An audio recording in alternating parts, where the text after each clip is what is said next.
I'm in Deuteronomy in my daily Bible reading. In chapter 23, I came across a command that caught my attention and sent me on a bit of a study trail. It said, "No Ammonite or Moabite may enter the assembly of the Lord.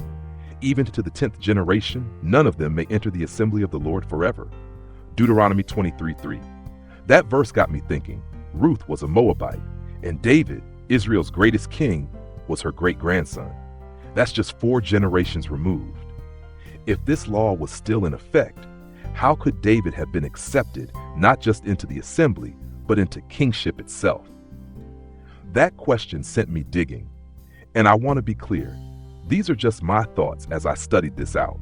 There are other views out there, and I'm not claiming to have the final answer, but I wanted to understand what others before me have found when asking the same question. Turns out, this isn't a new debate. Ancient Jewish rabbis wrestled with it too. According to Rabbi Yehuda in the Talmud, Yevamot 76b, the key to understanding this law lies in one very specific word: Moabite. The rabbis noted that the text said Moabite, not Moabites. That distinction became a major part of Jewish legal interpretation. Rabbi Yehuda ruled that the command applied to Moabite men, but not to Moabite women.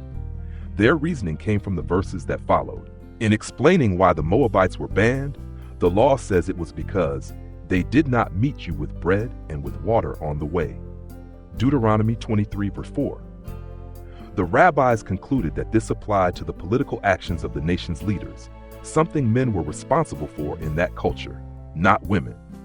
As Rabbi Shimon put it, women were not expected to go out and provide hospitality, so the failure couldn't be blamed on them. In other words, Ruth wasn't disqualified. But there's more. Jewish identity in the ancient world passed through the father's line.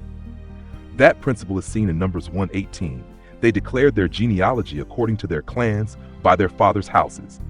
So even though Ruth was a Moabite by birth, her son Obed, born to Boaz, a Jewish man, would have been counted as an Israelite. And his son Jesse, and his son David, none of them inherited Moabite status because the line came through the father. Ruth herself had already declared a new identity anyway when she told Naomi, "Your people shall be my people, and your God my God." Ruth 1:16. She wasn't clinging to Moab anymore. She was clinging to Israel's God. And what's amazing to me is that even though some people question David's lineage, this matter was settled long before he ever sat on a throne. According to the Talmud, Yevamot 77a, the debate over David's right to lead was resolved based on this very interpretation. The law was never meant to exclude a woman like Ruth, one who had left everything behind to follow God in loyal faith. And that brings us to grace. Ruth wasn't accepted because of her heritage. She was accepted because of her heart. And David didn't rise to kingship because of perfect lineage. He rose because God saw something in him that others couldn't see. The Lord sees not as man sees.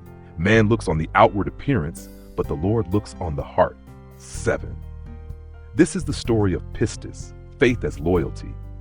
Ruth aligned herself with the God of Israel, not just in belief, but in action. And that kind of faith was honored, not just by a place in the assembly, but by a place in the line of the Messiah. So if we've ever felt disqualified, like our past should shut us out from what God is doing, remember Ruth, remember David. God doesn't just rewrite the rules, he fulfills them with mercy. And he sees what others miss. He sees the heart. Where in your life do you need to trust that God sees beyond appearances and into your heart? Share your reflections in the comments. We can grow together in this hope.